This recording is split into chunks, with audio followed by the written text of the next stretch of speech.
Hey guys, Omerko here, self-taught web developer. In this video we will work with the collections from Angular material CDK. We will focus on this selection model. Before we start, be sure to check other videos in this series and learn more about Angular material. Let's code!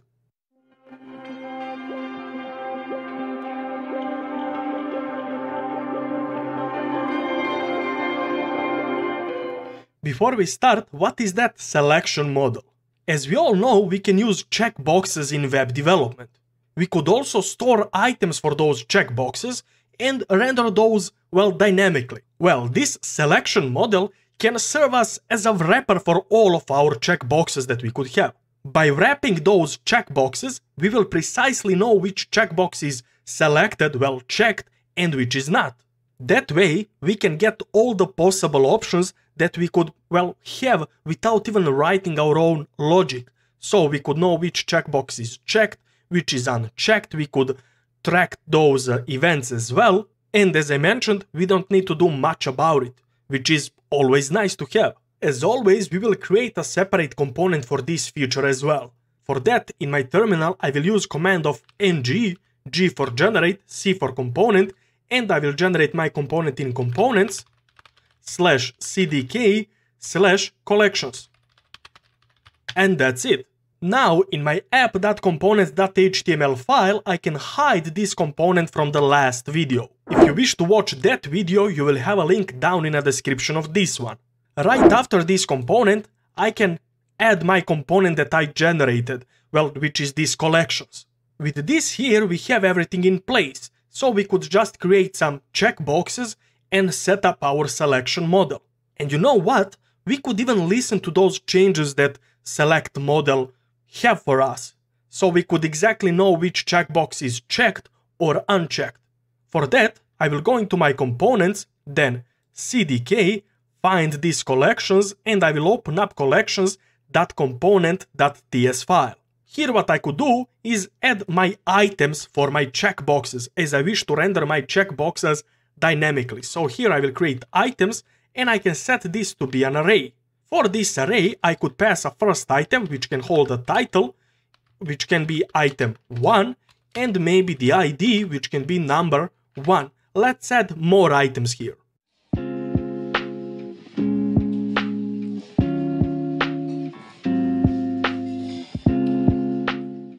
Now that we have our data, we can create that selection model as well. For that, right after my items, I will create selection model property, which will be equal to a new selection model. Now, this selection model must be imported here at the top from @angular/cdk/collections. As we are calling this selection model with this new keyword, we should also invoke it here. As you know, the selection model will serve us kind of as a wrapper for our checkboxes. And to this selection model, we are also able to pass, different options. How could we wish to customize this selection model? For example, one of the options is, do we wish to select multiple values, so multiple checkboxes?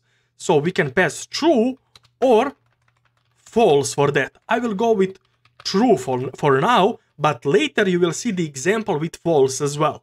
In this selection model, we can also predefine the selected values as well, but we will skip that part. Now that I have my selection model and my items, I could also listen to those changes that could happen.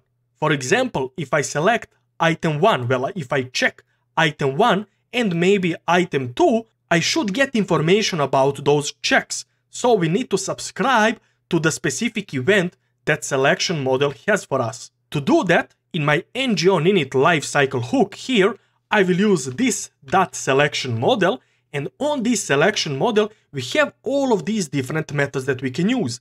One of those methods is this changed property.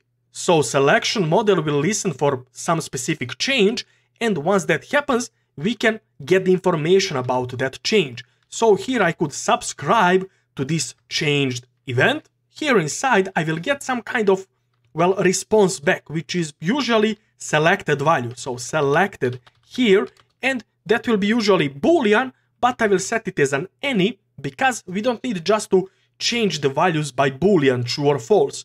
Maybe we wish to use some enumerations here like yes or no. So now that I'm getting this selected value back, I will use arrow function here and I can simply console log this selected value so I could see what is actually going well here. And also, as you saw, this changed event is just one of the options that we can use with this selection model. You will see few of those well soon.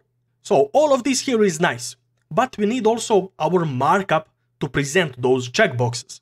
For that, let's move to this collections.component.html file.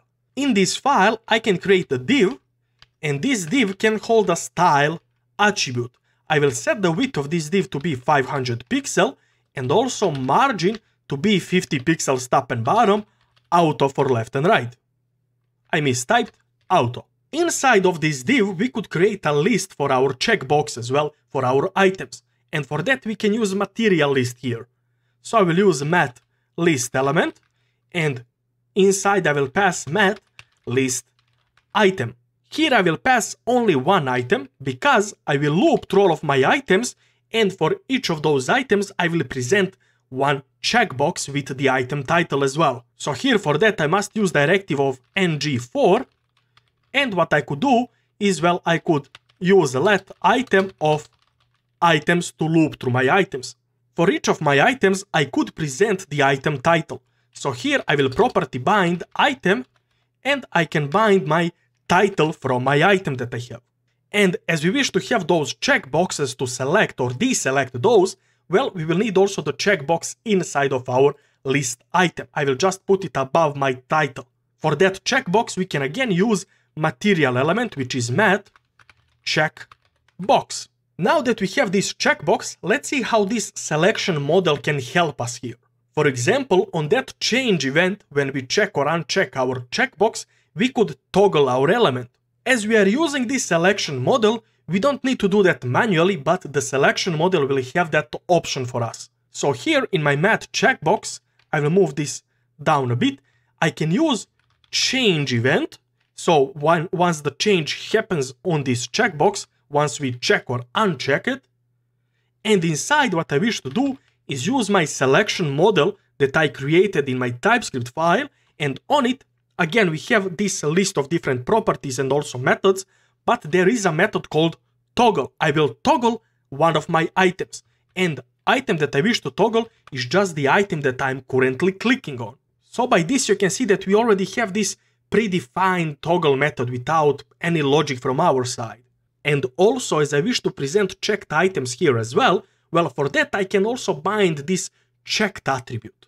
The checked attribute comes from HTML. We could just property bind it here, and inside again we can utilize our selection model. For example, I will again use selection model, and on it again we have this specific method.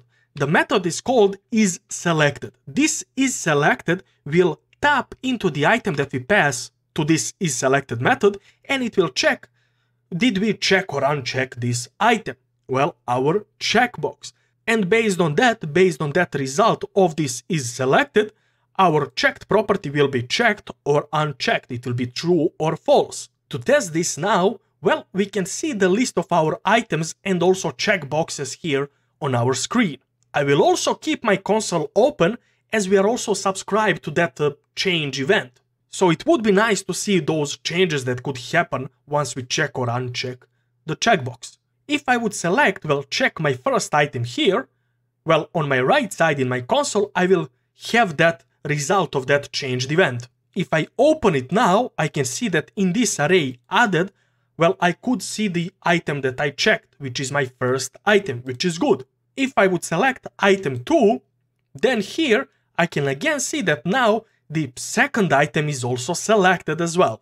And as we pass the option for multiple to be true, well, to be able to select, well, check multiple checkboxes, that is why we are able to check multiple checkboxes here. This also means that if I would now uncheck one of my items, for example, this item 2, then in my console log, I don't have anything in my added items because I didn't check anything, but I unchecked one of my items. And if I would open up that array, I can see which specific item I unchecked. So at any given point, this selection model has absolute control over our items here. To confirm this even further, I will change the option for selecting the multiple items. For that, we must go back into our collections.component.typescript file, and here, instead of passing this true, I will pass false value here. To test this now once again, if I would select my first item here, well, the behavior is pretty much the same, and we can see what is changed. But if I would select the item 2, for example, well, we will still have that log in our console, but we can see that item 1 is now not selected. Because we are not allowing that multiple select, selection model will automatically uncheck other items, and just the last item that we checked will be, well, checked in our selected model.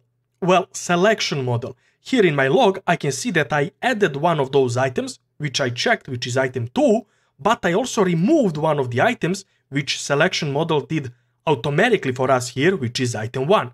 And by this, we can confirm that this selection model indeed has the absolute control over our items here.